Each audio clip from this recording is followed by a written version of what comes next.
Alors, qu'est-ce qu'on peut faire ici? C'est régler la justification. C'est-à-dire que sur certaines lignes, vous allez remarquer qu'il y a des grands espaces entre les mots et sur d'autres lignes, des petits espaces.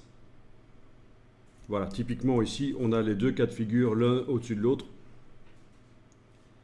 Des petits espaces entre les mots sur cette ligne-là, des grands espaces sur cette ligne-là. C'est évidemment foireux. C'est parce que actuellement, InDesign ne peut faire varier que les espacements entre les mots pour faire coller les mots de chaque côté de la colonne. Donc toujours en ayant votre bloc sélectionné avec la flèche noire, vous allez maintenant dans le menu de la palette paragraphe jusque justification. Et vous pouvez cocher la case aperçue. Et là, vous voyez que actuellement, c'est vraiment l'espace entre les mots qui peut varier. Descendre jusqu'à 80% de l'espace normal, augmenter jusqu'à 133%.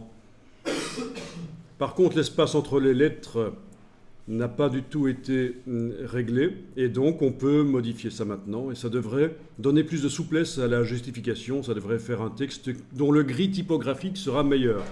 Alors, je vous montre ici sur le web, avant qu'on le fasse, le gris typographique. Ça veut dire que quand on regarde le texte de loin, il apparaît uni, sans lézarde.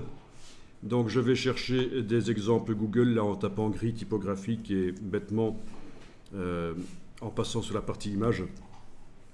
Voilà, on vous montre que l'idée du gris typographique, c'est que vu de loin, le texte ait l'air d'être sans trou. Et il vous montre ici l'astuce du flou. Si vous plissez les yeux et que vous voyez flou, ça peut aider à juger de la qualité du gris typographique.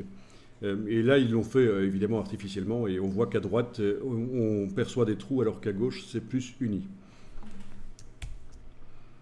Les lézardes, ici, voilà, vous avez un exemple de ce qu'on a maintenant, c'est-à-dire qu'il y a des gros trous et l'œil arrive à voir des espèces de veines blanches dans le texte qu'ils ont ici surligné en rouge pour vous montrer.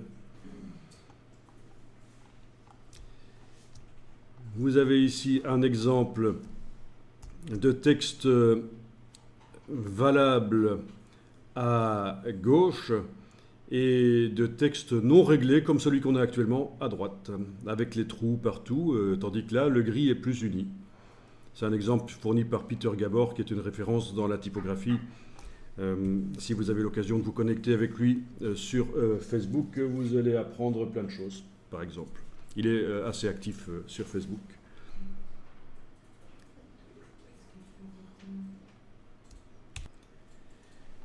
Là, on a un exemple de réglage qu'on va faire. Ben oui, là, l'interlettrage a été modifié. Les espaces entre les lettres peuvent varier.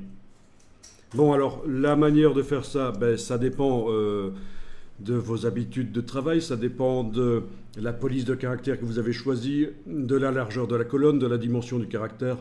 Donc, les réglages à mettre, c'est un peu du cas par cas. Alors, je vais essayer ici de mettre -5, 0 et 5. Voilà. -5, 0, 5%. Donc, je donne de la souplesse à l'espace entre les lettres. En cochant et en décochant la case aperçue, vous voyez l'avant-après. Donc, après réglage, c'est forcément quand l'aperçu est coché. Et vous devriez remarquer que le gris typographique, déjà là sur écran, on va le voir, s'améliore. C'est flagrant ici pour le paragraphe là. Avant réglage, plein de gros espaces. Après réglage, il est plus uni. Donc ça, c'est pas mal. Si vous voulez, vous pouvez donner encore plus de souplesse en mettant -10, 0 et 10. Donc l'espace peut augmenter ou diminuer. Alors dans l'exemple que j'ai montré là sur le web, vous avez vu qu'ils avaient mis que des valeurs négatives dans la boîte. Mais on va obtenir aussi un peu la même chose en fait. Parce que je vais maintenant régler l'approche de groupe. Donc tapez par exemple ça. -10, 0, 10. OK. Je peux retourner dans le réglage de justification et comparer avec ce que ça donne quand je mets -5. -5, 0, 5. Et là, je coche et je décoche. Donc je suis en train de comparer le -10 et le -5.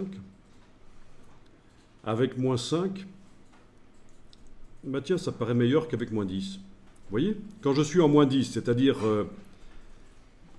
vous avez vu que j'ai, dans un premier temps, mis -10, 0, 10 et j'ai validé par OK. Et je retourne dans la boîte et j'ai mis -5, 0, 5.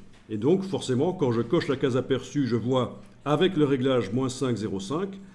Et quand je décoche, c'est le réglage -10, 0, 10 que j'ai validé précédemment. Et donc là, je suis en train de me demander, tiens, qu'est-ce qui est le mieux?